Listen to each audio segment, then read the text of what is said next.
नमस्कार विद्यार्थी मित्रों, केमिस्ट्री विथ बी के राजन चैनल में आपणुं हार्दिक स्वागत है। आपणे आवत कोष्टकनुं वर्गीकरण एस पी डी अने एफ विभाग में जोयुं। आजे आवत कोष्टक में रहेला जे तत्वों है ए तत्वों एक ज प्रकारना नथी। एमां धातु तत्वों, अधातु तत्वों अने अर्धधातु तत्वों समावेश थाय छे। तो आवत कोष्टकनुं वर्गीकरण है ए तत्वोना प्रकारना आधारे करवानुं छे। तो आजनो टॉपिक है आवत कोष्टकनुं वर्गीकरण। तो आवर्त कोष्टक में रहेला तत्वों वर्गीकरण। तत्वों त्रण प्रकारना होई सके छे। तत्वों जे छे एमां आपणे जाणीए छीए के आ तत्व है, कोई पण तत्व होई सके। ए तत्व त्रण प्रकारना होई सके। ए धातु तत्व पण होई सके जेने मेटल कहेवाय, अधातु तत्व पण होई सके जेने नॉन मेटल कहेवाय, अने अर्ध धातु पण होई सके जेने सेमी मेटल कहेवाय, अथवा तो एने मेटेलॉइड्स अने मेटेलॉइड्स कहीशुं। तो धातु, अधातु अने अर्धधातु आ त्रण प्रकारना तत्वों जे छे ए तत्वों आवत कोष्टक में रहेला छे। तो आवत कोष्टक जे छे ए आवत कोष्टक में जे तत्वों छे ए तत्वों बधा एक ज प्रकारना नथी। ए तत्वों में केटलीक धातुओ छे, केटलीक अधातुओ छे, केटलीक अर्धधातुओ छे। तो विद्यार्थी मित्रों, आ जे धातुओं क्या होय, अधातु क्या होय आवत कोष्टक में, अर्धधातु क्या होय, एना विषे आपणे डिटेल जोवानी छे। तो आजनो जे टॉपिक छे टॉपिकने आपणे चर्चा करीए। हवे आपणे जाणीए छीए के आवर्त कोष्टकनी वात करीए तो आवर्त कोष्टकनी रूपरेखा आपणे जोई ज छे। पण ए रूपरेखा जे छे एनो सामान्य डायग्राम दौरीए तो आ जे आवर्त कोष्टक छे, आवर्त कोष्टक तो ए पीरियोडिक टेबल कहेवाय, जेने आधुनिक आवत कोष्टक कहीए छीए। तो आधुनिक आवत कोष्टक में आपणे आ प्रकारे जोईतुं। अहींया आ जे छे डाबी बाजुनो भाग छे, आ डाबा छे, आ डाबी बाजुनो भाग छे आवत कोष्टक। पछी आ जे छे ए जमणी बाजुनो भाग छे आवत कोष्टक में। एरो छे ए जमणी बाजुनो भाग छे। ए आपणे अगाउना लेक्चर में जमणी बाजु, आज अगाउना लेक्चर में आपणे जोयुं तो आ डाबी बाजुनो भाग छे, आ ए जमणी बाजुनो भाग छे। अने आ जे भाग छे, आ जे भाग ए भाग मध्य भाग छे, आ मध्य भाग। अने आ जे नीचे आना छेड़ा पर जे छे एक चौथो भाग छे। आपणे अहींया छेड़ा परनो एक भाग बतावी दईए। तो आ जे छे नीचेनो एक भाग बतावी दईए छे आ रीतना अलगथी आ भाग बतावी दीधो छे। विद्यार्थी मित्रों, आ तो शीखी ज गया छे आपणे। आ डाबी बाजुनो भाग छे जेने एस विभाग कहीए छे। आ जमणी बाजुनो भाग छे एने पी विभाग कहीए छे। अने आ मध्य भाग छे जेने डी विभाग कहीए छे। अने आ तळियानो भाग छे, भाग जेने एफ विभाग कहीए छे। हवे विद्यार्थी मित्रों, अहींया जे आ भाग जे छे एक भाग प्रमाणे आवत कोष्टकनुं वर्गीकरण शीखी गया अगाउना लेक्चर में। पण आपणे आ आवत कोष्टकनुं वर्गीकरण में जे तत्वों छे तत्वोनुं डिफाइन करवाना छे। તો અહીંયા આવર્ત કોષ્ટકમાં આ ડાબી બાજુ જે છે, આ ડાબી બાજુ જે ભાગ છે, જે આ બધો આ ડી વિભાગ પણ આવી શકે અને એસ વિભાગ પણ આવી શકે છે. તો એ આવર્ત કોષ્ટકમાં ડાબી બાજુનો જે ભાગ છે એમાં મોટા ભાગની ધાતુઓ આવેલી છે. આ ખાસ યાદ રાખજો.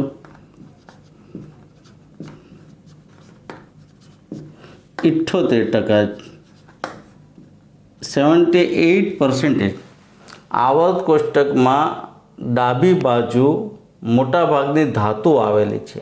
એટલે ડાબી બાજુનો ભાગ છે એ મોટા ભાગની ધાતુઓનો ભાગ છે. આવર્ત કોષ્ટકમાં ડાબી બાજુ મોટા ભાગની ધાતુ આવેલી છે, 78% જેટલી છે. ધાતુઓ જે છે એ ધાતુઓ ઓરડાના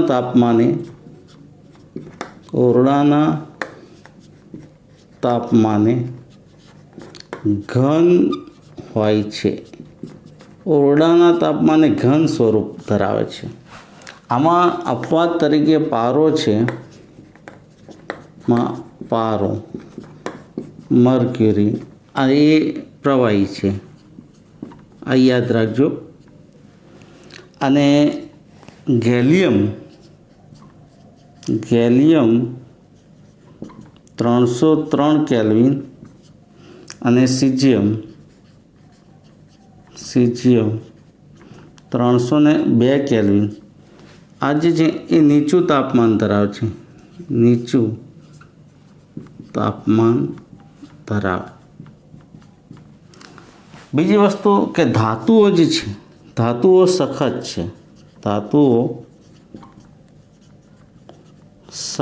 છે,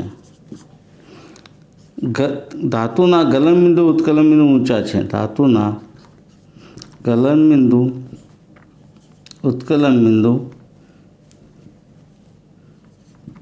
ઊંચા છે. ધાતુઓ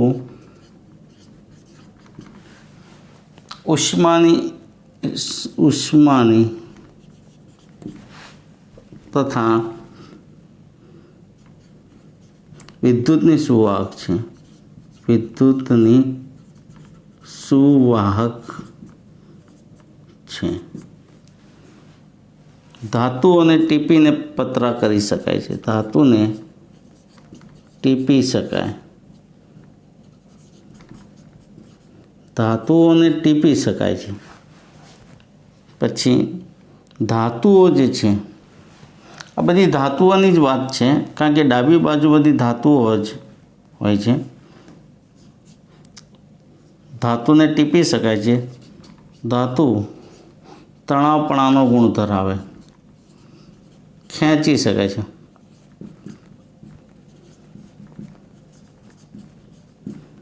તો વિદ્યાર્થી મિત્રો, આ જે આવર્ત કોષ્ટક છે એ આવર્ત કોષ્ટકને આપણે 3 ભાગમાં વહેંચી શકીએ છીએ.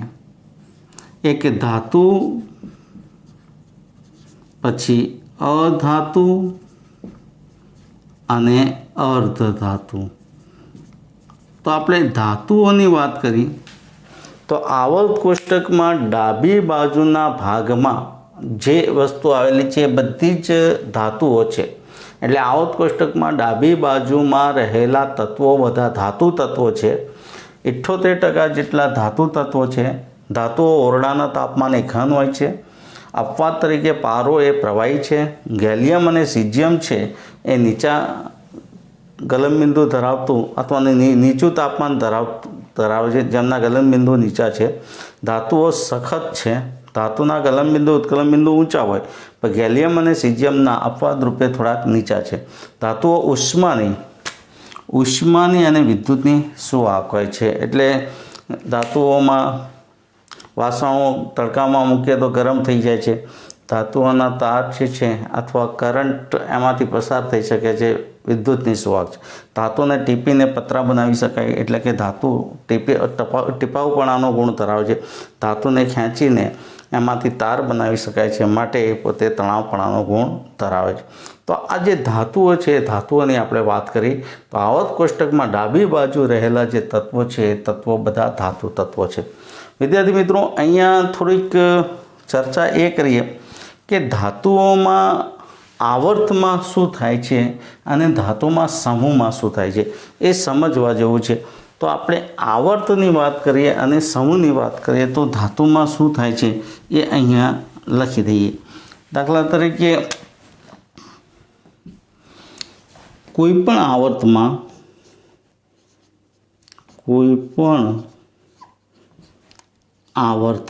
એ પ્રથમ આવર્ત હોય, બીજો આવર્ત હોય, ત્રીજો કે ચોથો, પાંચમો, છઠ્ઠો, સાતમો, કોઈ પણ આવર્તમાં આ યાદ રાખજો, ડાબી બાજુથી જમણી બાજુ તરફ જતાં ધાત્વિય ગુણ ઘટે છે. ધાત્વિય ગુણ ઘટે છે એટલે ડાબાથી જબા તરફ જઈએ, કોઈ પણ આવર્તમાં ડાબાથી જબા તરફ જતાં ધાત્વિય ગુણ ઘટે છે. સમૂહમાં કોઈ પણ સમૂહની વાત કરીએ તો સમૂહમાં ઉપરથી નીચે તરફ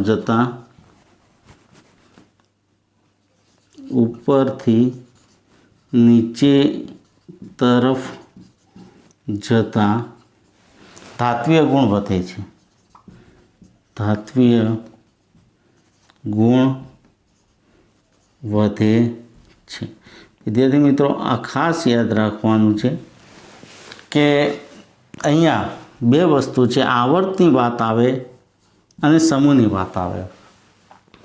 જ્યારે આવર્તની વાત આવે છે આવર્તમાં આપણે આમ જઈએ તો આ ડાબાથી ક્યાં ગયા? જબા. તો ધાત્વિય ગુણ શું થશે? ધાત્વિય ગુણ ઘટે છે.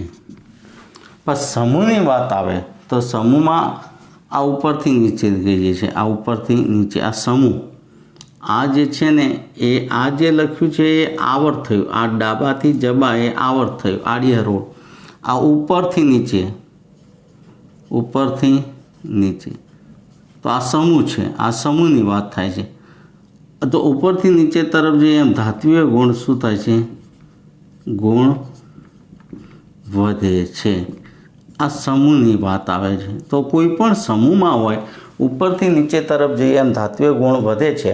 અને આવર્તની વાત કરીએ કોઈ પણ આવર્તમાં તો ડાબાથી જબા તરફ જઈએ એમ ધાત્વિય ગુણ ઘટે છે. તો આ યાદ રાખવાનું છે. હવે વિદ્યાર્થી મિત્રો, ધાતુઓની આપણે વાત કરતી હતી કે ધાતુઓમાં કઈ જગ્યાએ શું હોય છે અને એમાં જે ક્રમ છે, ધાત્વિયતાનો ગુણ છે એ કઈ જગ્યાએ વધે, કઈ જગ્યાએ ઘટે એની ચર્ચા કરી. હવે આ આવર્ત કોષ્ટકનો જેમ ડાબો ભાગ છે, આ ડાબો ભાગ, એવી રીતના વિદ્યાર્થી મિત્રો આ જે આવર્ત કોષ્ટકનો જમણો ભાગ છે, જમણો ભાગ, તો અહીંયા લખીએ કે આવર્ત કોષ્ટકમાં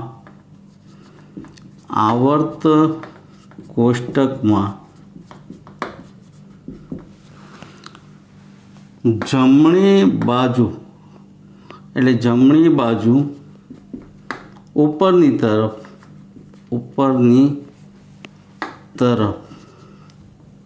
આ યાદ રાખવાનું છે. આવર્ત કોષ્ટકમાં જમણી બાજુ, જમણી સાઈડ અને ઉપરની તરફ અધાતુઓ આવેલી છે.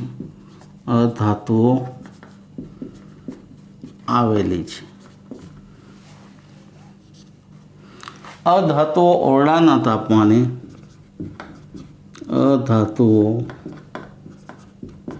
ઓરડાના તાપમાને ઘન સ્વરૂપે છે.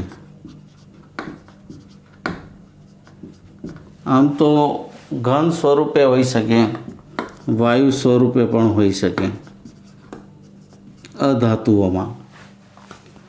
અહીંયા અધાતુઓ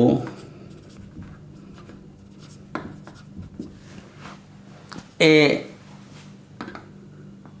થોડીક જે ધાતુની સરખામણીમાં જુદા ગુણધર્મ ધરાવે છે.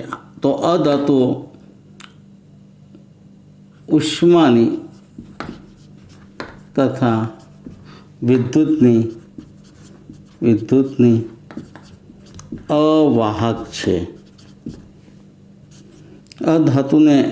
અધાતુ ટીપી શકાય નહીં, એટલે ટીપાઉપણાનો ગુણ ન ધરાવે. અધાતુને ખેંચી શકાય નહીં, એટલે કે તણાવપણાનો ગુણ ન ધરાવે. આ ટીપાઉપણું, આ શું કહેવાય? ટીપાઉપણું. આ ટીપાઉપણું જોવા ના મળે. પછી આ તણાવપણું પણ જોવા ના મળે. તણાવપણું, આ ગુણ જે છે એમાં જોવા મળતા નથી. અધાતુઓના ગલનબિંદુ ઉત્કલનબિંદુ નીચા છે. અધાતુના ગલનબિંદુ ઉત્કલનબિંદુ નીચા છે.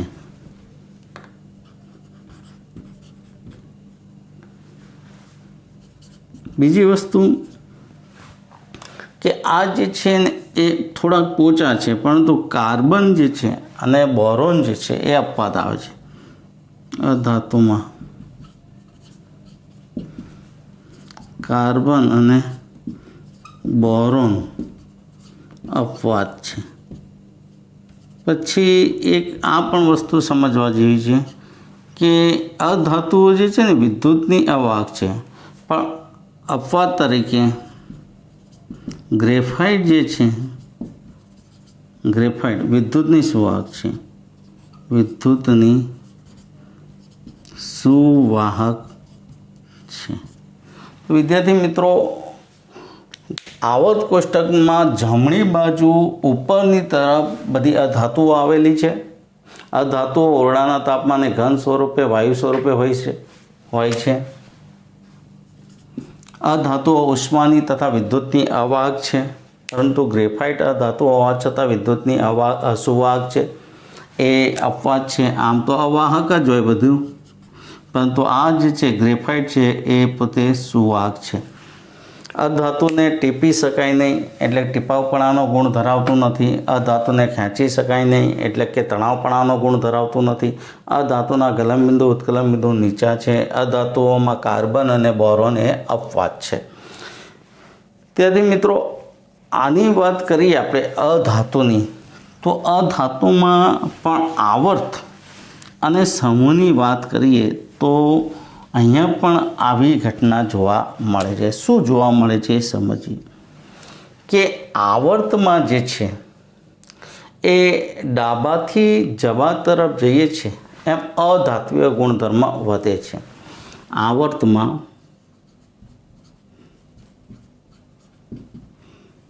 ડાબાથી જમા તરફ જતાં અધાત્વીય ગુણ વધે છે. અધાત્વીય ગુણ વધે છે. અહીંયા આ ખાસ યાદ રાખજો, અધાત્વીય ગુણ વધે ડાબાથી જમા તરફ જતાં. અને સમૂહમાં ઉપરથી નીચે તરફ જતાં, ઉપરથી નીચે તરફ જતાં અધાત્વીય ગુણ ઘટે છે. અધાત્વીય ગુણ ઘટે છે. તો આની વાત કરીએ ને તો વિદ્યાર્થી મિત્રો, આમ ડાબાથી ક્યાં ગયા? આ આવર્ત થયું. આવર્ત છે. તો આવર્તમાં આ ક્યાં ગયા? ડાબાથી. આપણે આવર્તની વાત કરીએ છીએ તો ડાબાથી આપણે આ જવા ગયા. તો અધાત્વીય ગુણ છે એ અધાત્વીય ગુણ વધે છે. અને આ સમૂહની વાત કરીએ તો આપણે આ જાણીએ છીએ, આ તો અર્ધધાતુ છે. અર્ધધાતુની વાત હમણાં આપણે સાઈડ પર રાખીએ છીએ, પણ આપણે અહીંયાથી અહીંયા આવીએ તો આ સમૂહ થઈ ગયો. આ ઉપરથી આ નીચે, ઉપરથી નીચે તરફ આવ્યા એટલે આ સમૂહ થઈ ગયો. સમૂહમાં ઉપરથી નીચે તરફ આવીએ એમ અધાત્વીય અધાત્વીય ગુણ ઘટે છે। તો આ ખાસ યાદ રાખવાનું છે વિદ્યાર્થી મિત્રો। અહીંયા આ જે છે ડાબી બાજુ ધાતુઓ છે, જમણી બાજુ અધાતુઓ છે। આવર્તમાં અને સમૂહમાં ધાત્વીય ગુણ અધાત્વીય ગુણમાં શું થાય છે એની પણ ચર્ચા કરી। કેટલીક વખતે ધાતુ અને અધાતુનો તફાવત પણ પૂછાય તો પણ તમે લખી શકો છો। પણ હજુ એક ત્રીજા પ્રકારની પણ ધાતુ હોઈ શકે છે અને આ ત્રીજા પ્રકારની ધાતુ છે ને એ આના કરતાં જુદી છે, જેમાં આ ધાતુ જે છે એ ધાતુનો ગુણ પણ જોવા મળે અને અધાતુનો ગુણ પણ જોવા મળે। એટલે જેમાં ધાતુપણાનો ગુણ હોય અધાતુપણાનો ગુણ હોય તો એવાને આપણે અર્ધ ધાતુ કહીએ છીએ। તો વિદ્યાર્થી મિત્રો અર્ધ ધાતુ જે છે એની થોડીક વાત કરી દઈએ। અર્ધ ધાતુ જે છે એ અર્ધ ધાતુમાં ધાતુનો પણ ગુણ જોવા મળે છે અને અધાતુનો પણ ગુણ જોવા મળે છે। એટલે ધાતુ અને અધાતુની વચ્ચેની એક પરિસ્થિતિ ઉત્પન્ન થાય છે જેને અર્ધ ધાતુ કહીએ છીએ। તો આપણે અહીંયા અર્ધ ધાતુની થોડીક વાત કરી દઈએ। આવત કોષ્ટકમાં ધાતુ તત્વો ક્યાં છે, અધાતુ તત્વો ક્યાં છે, એમના ગુણધર્મો કેવા છે અને આવર્તમાં ધાત્વીય ગુણ, પછી સમૂહમાં ધાત્વીય ગુણ, એ જ પ્રમાણે આવર્તમાં અધાત્વીય ગુણ અને આવર્તમાં પછી સમૂહમાં અધાત્વીય ગુણમાં થતો ફેરફાર પણ સમજ્યા। તો હવે આપણે અર્ધ ધાતુની વાત કરીએ। અર્ધ ધાતુ તો જે ધાતુમાં અથવા જે તત્વમાં ધાતુપણાનો ગુણ તથા અધાતુપણાનો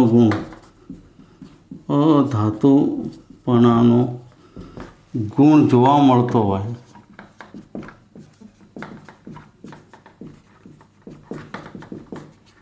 તો તેને અર્ધ ધાતુ કહે છે। સેમી મેટલ કહેવાય અથવા મેટેલોઇડ કહેવાય। હવે આ જે છે ને આવત કોષ્ટક છે, માની લો કે આ આવત કોષ્ટક છે તો આ આડી હરોળ લઈએ। આવત કોષ્ટકમાં આડી હરોળ છે, માની લો આ જે છે ડાબી બાજુનો ભાગ, આ જે છે જમણી બાજુનો ભાગ। તો ડાબી બાજુ છે ને બધા ધાતુઓ હોય અને આ જમણી બાજુ બધા શું હોય, અધાતુ। તો વિદ્યાર્થી મિત્રો આ ધાતુમાંથી અધાતુ ડાયરેક્ટ નથી બનતી, ધાતુમાંથી ક્રમશઃ ફેરફાર થતા જાય ને પછી અધાતુ આવે। એટલે વચ્ચે ધાતુમાંથી ડાયરેક્ટ અધાતુ ના બને, ધાતુમાંથી શું બનશે, અર્ધ ધાતુ અને અર્ધ ધાતુમાંથી શું બને છે, અધાતુ। એટલે ડાબાથી જમા તરફ જઈએ છીએ આવર્ત કોષ્ટકમાં, આ આવર્ત છે કોઈ પણ આવર્તમાં, તો આવર્તમાં ડાબાથી જમા તરફ જઈએ એમ ધાતુમાંથી અધાતુ સીધું જ બની જતું નથી, પરંતુ ધાતુમાંથી તેનું અર્ધધાતુમાં રૂપાંતર થાય અને અર્ધધાતુમાંથી અધાતુ બને છે। આવા અર્ધ ધાતુ એ ઝિગઝેગ રેખામાં થતા હોય છે। ઝિગઝેગ એટલે જાડી સર્પાકાર લાઈનમાં થાય છે। આ જાડી સર્પાકાર ત્રાંસી લાઈનમાં થતી હોય છે અને ઝિગઝેગ પ્રકારની જાડી સર્પાકાર લાઈનમાં ફેરફાર થતો હોય છે। બીજી વસ્તુ વિદ્યાર્થી મિત્રો અહીંયા એ સમજવાની છે કે અર્ધ ધાતુ છે એ અર્ધ ધાતુઓ કઈ કઈ છે। દાખલા તરીકે આપણે અહીંયા જોઈએ તો આ સિલિકોન છે, જર્મેનિયમ છે,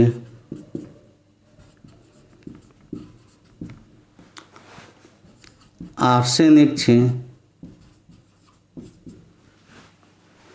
અને એન્ટીમની ટેલ્યુરિયમ. તો આ જે સિલિકોન છે, જર્મેનિયમ છે, આર્સેનિક છે, એન્ટીમની છે અને ટેલ્યુરિયમ છે. તો આ જે બધી જે છે ને એ અર્ધધાતુ છે, અર્ધધાતુ છે. અને તેની અંદર ધાતુનો ગુણ પ્લસ અધાતુનો ગુણ જોવા મળે, અધાતુનો ગુણ જોવા મળે છે. ઓકે વિદ્યાર્થી મિત્રો, તો આવર્ત કોષ્ટકમાં રહેલા તત્વો 3 પ્રકારે હોય છે. એક ડાબી બાજુ રહેલા તત્વો, જમણી બાજુ રહેલા તત્વો, મધ્યમાં રહેલા તત્વો. ડાબી બાજુ રહેલા તત્વો એ બધા જ ધાતુઓ છે, 78% જેટલા છે. જમણી બાજુ રહેલા તત્વો જે ઉપરની સાઈડ છે એ અધાતુ તત્વો છે.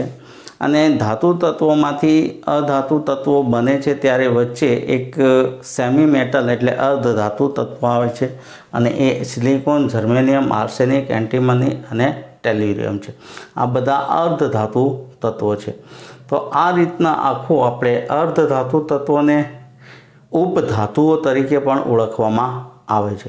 તો વિદ્યાર્થી મિત્રો, અહીંયા આવર્ત કોષ્ટકમાં રહેલા તત્વો 3 પ્રકારના હોય છે: ધાતુ તત્વો, અધાતુ તત્વો, અર્ધધાતુ તત્વો.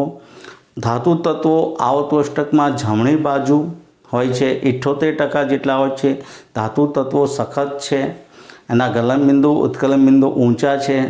ધાતુઓ વિદ્યુતની અને ઉષ્માની સુવાહક છે. ધાતુઓને ટીપી શકાય છે, ધાતુઓને ખેંચી શકાય છે. ધાતુઓ સખત છે. ધાતુઓ એ પડે તો પણ તૂટી શકતા નથી.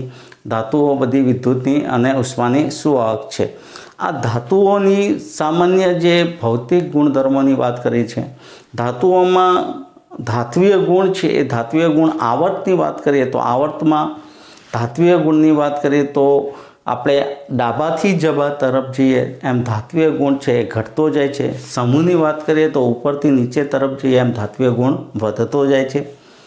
હવે જમણી બાજુના તત્વો છે, આવર્ત કોષ્ટકમાં જમણી બાજુના તત્વો જે ઉપરની સાઈડ છે બધી અધાતુઓ છે, સક્રિય છે. અધાતુઓ જે છે એ ધાતુઓ કરતાં જુદી છે. એ પોતે વિદ્યુત અને ઉષ્માની અવાહક છે. એ પોતે ટીપાવપણા અથવા તો જે તન્યતા છે એટલે કે એના તણાવપણાનો ગુણધર્મ ધરાવતી નથી. થોડીક સોફ્ટ છે, ભરડ છે.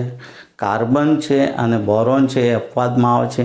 ગ્રેફાઇટ એ વિદ્યુતનું સુવાહક છે, એ પણ થોડુંક અપવાદ છે. અધાતુઓ જે છે એ ધાતુઓની સરખામણીમાં જુદો જ ગુણધર્મ ધરાવતી હોય છે. એને અધાતુઓને કંઈ ટીપીને પતરા ન બનાવી શકાય, ખેંચીને તાર ન બનાવી શકાય, ઉષ્માની અવાહક હોય, વિદ્યુતની અવાહક હોય, એમાં થોડા ઘણા અપવાદ છે. ધાતુઓના ગલનબિંદુ, ઉત્કલનબિંદુ નીચા હોય છે અને ધાતુઓ બધી એ ઉપરની સાઈડ હોય છે, જમણી બાજુ. ઓકે, તો જે હેલોજન તત્વો જે છે એ બધી અધાતુઓ છે. ઓક્સિજન, સલ્ફર બધી અધાતુઓ છે ઉપરની તરફ. આ બાજુના જે આલ્કલી ધાતુઓ છે, આલ્કલાઇન ધાતુ છે, એ બધા ધાતુઓ છે. વચ્ચે કેટલીક વખત સિલિકોન, જર્મેનિયમ, આર્સેનિક, એન્ટીમની, ટેલ્યુરિયમ જેવું એ અર્ધધાતુઓ પણ જોવા મળે છે. અધાત્વીય ગુણ પણ આવર્તમાન સમૂહમાં હોય છે. અધાત્વીય ગુણની વાત કરીએ તો આવર્તમાં ડાબાથી જબા તરફ જઈએ છીએ એમ અધાત્વીય ગુણ વધતો જાય છે, અને ઉપરથી નીચે તરફ જઈએ છીએ એમ અધાત્વીય ગુણ ઘટતો જાય છે. ઓકે વિદ્યાર્થી મિત્રો, હવે આપણે આના આધારે એક કોયડો આપ્યો છે. એ કોયડાને સમજી લઈએ કે કોયડો શું કહેવા માગે છે, એની ચર્ચા. અને આવું પરીક્ષામાં પૂછાતું પણ હોય છે. તો આપણે કોયડાની ચર્ચા કરી દઈએ કે કોયડાની અંદર શું પૂછ્યું છે, એનો ઉકેલ કેવી રીતે મેળવી શકાય. તો સમજી લઈએ કોયડો શું છે. તો કોયડાની અંદર વાત કરી છે, અહીંયા હું લખું છું બોર્ડ ઉપર, પછી એને આપણે સમજીએ કે કોયડાને શું પૂછ્યું છે. અંદર પરમાણ્વીય ક્રમાંક અને આવર્ત કોષ્ટકના સ્થાનને ધ્યાનમાં રાખી પરમાણ્વીય ક્રમાંક તથા આવર્ત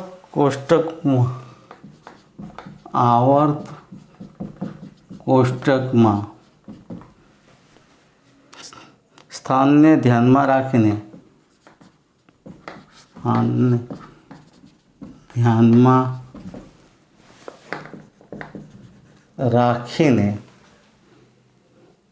નીચે દર્શાવેલા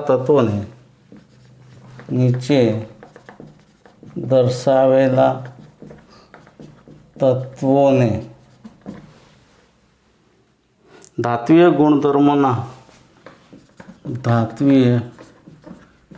ગુણધર્મોના ચઢતા ક્રમમાં ગોઠવો.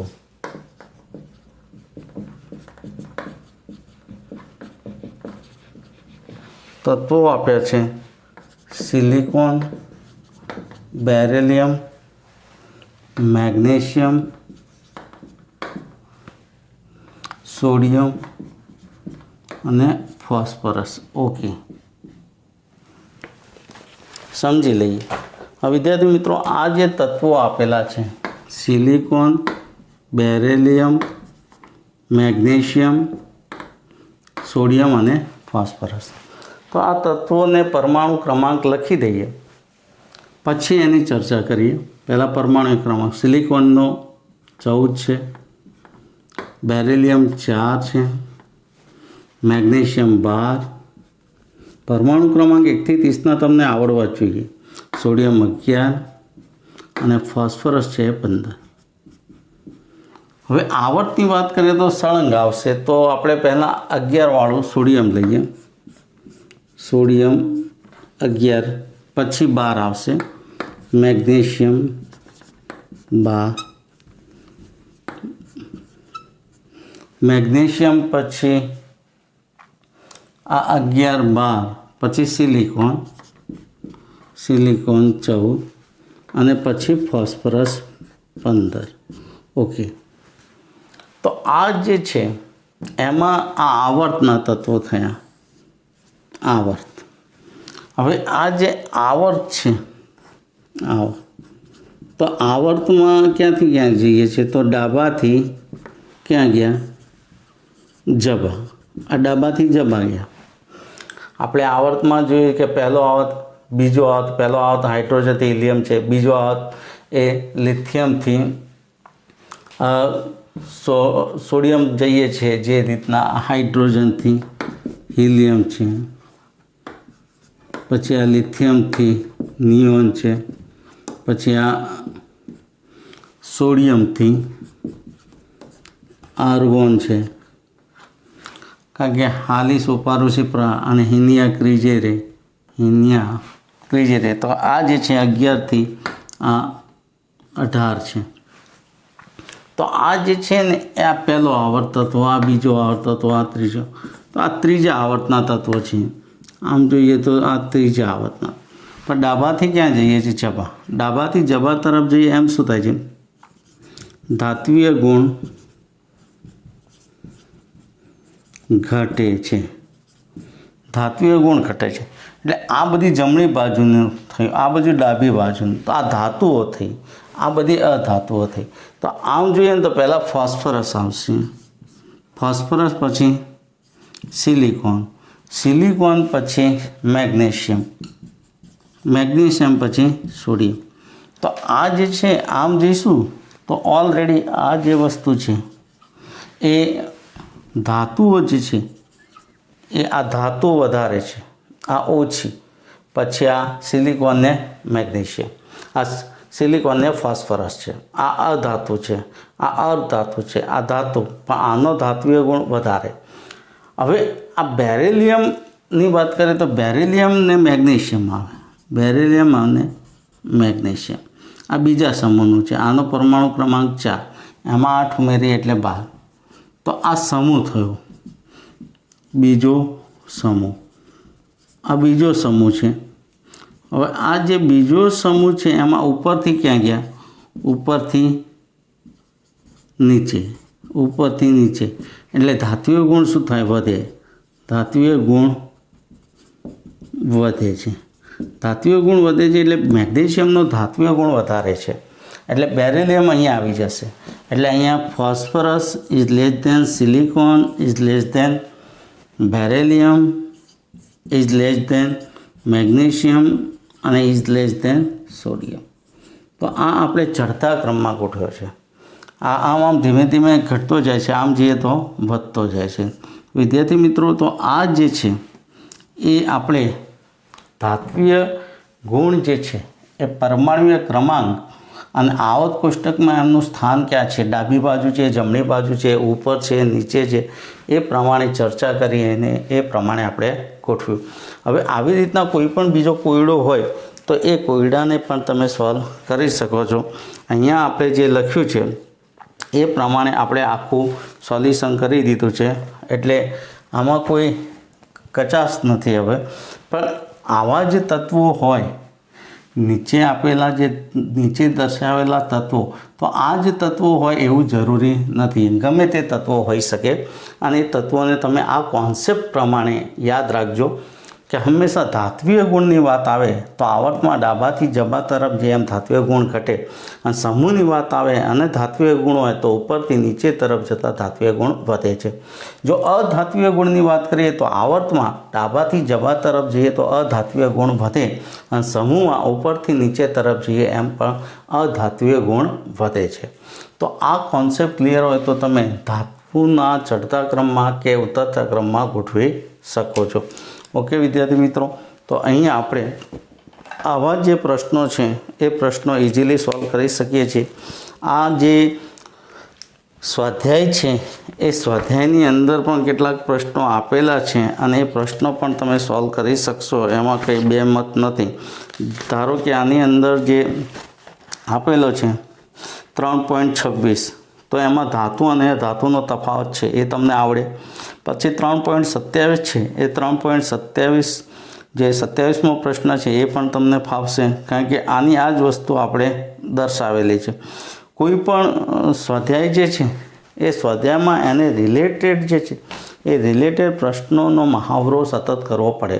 મેં તમને કીધું કે ભાઈ 3.27 છે કે 3.26 છે, 26 એ 3.26 અને 3.27 તમે જાતે સોલ્વ કરી શકશો. ઓકે, તો વિદ્યાર્થી મિત્રો, આજે આપણે આધુનિક આવત કોષ્ટકમાં જે તત્વો છે એ તત્વોનું વર્ગીકરણ ધાતુ, અધાતુ અને અર્ધધાતુમાં કર્યું, અને એમનો ગુણધર્મ પણ ક્યારે વધે છે, ક્યારે ઘટે છે, આવર્તમાં શું બને છે, સમૂહમાં શું બને છે, ડાબી બાજુ શું હોય, જમણી બાજુ શું હોય, એની ચર્ચા કરી. તો ઇન શોર્ટની અંદર તમારે આટલું યાદ રાખવું પડે. આવત કોષ્ટકની જ્યારે વાત આવે તો આવત કોષ્ટકમાં બે જ વસ્તુ હોય, એક આવર્ત અને બીજો છે સમૂહ.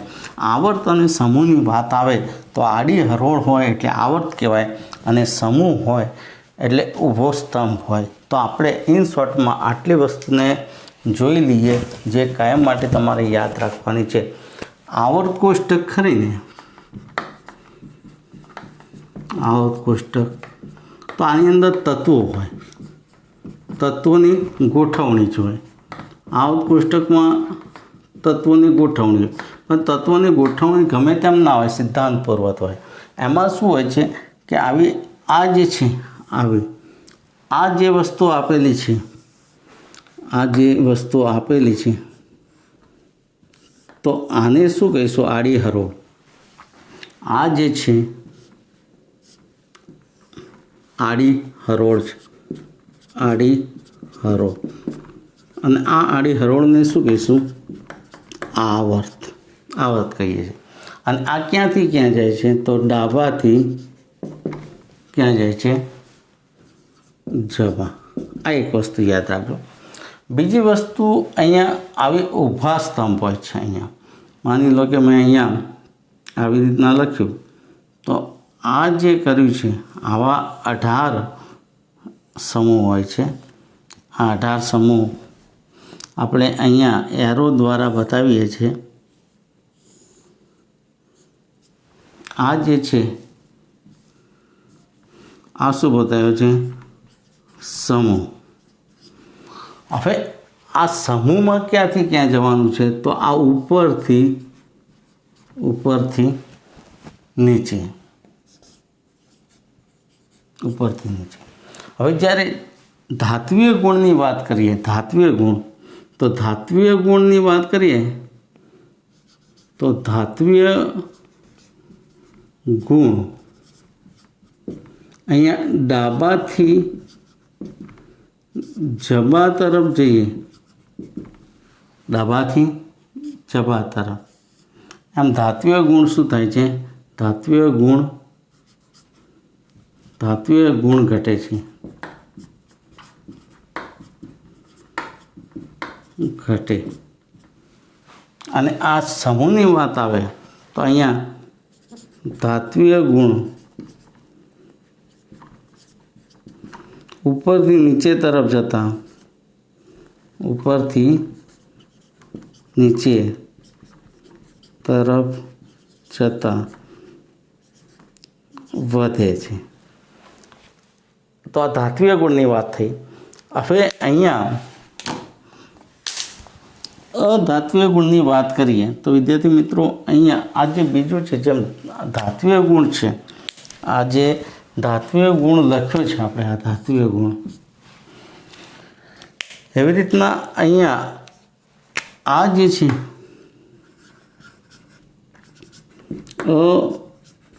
અધાત્વિય ગુણ. તો અધાત્વિય ગુણ જે છે એમાં ડાબાથી આપણે જબા તરફ જતા અધાત્વિય ગુણ વધે, અધાત્વિય ગુણ વધે છે.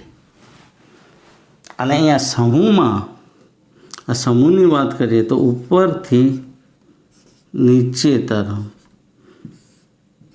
ઉપરથી નીચે તરફ આ સમૂહની વાત છે. તો અધાત્વિય ગુણ ઘટે છે. તો અહીંયા આ ખાસ યાદ રાખવાનું છે. આ જે બે વસ્તુઓ છે કોઈ પણ આવર્તમાં હોઈ શકે છે, અને આવર્તમાં આવર્ત કોષ્ટકમાં આવર્ત અને સમૂહ તો હોવાના જ.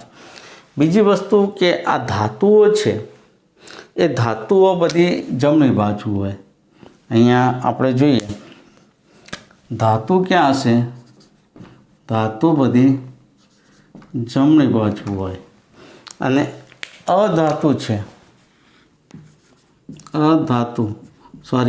ધાતુ છે ને, ધાતુ બધી ડાબી બાજુ હોય. અહીંયા ધાતુઓ બધી ડાબી બાજુ હોય અને અધાતુ છે બધી જમણી બાજુ છે, ઉપરની તરફ, ઉપરની તરફ. જમણી બાજુ નીચેની સાઈડ પાછી ધાતુ જ આવે અને મધ્યની અંદર શું હશે? અર્ધ ધાતુઓ હોઈ શકે. ઓકે વિદ્યાર્થી મિત્રો, તો આજના ટોપિક જે છે એ આપણે અહીંયા પૂરો કરીએ છીએ.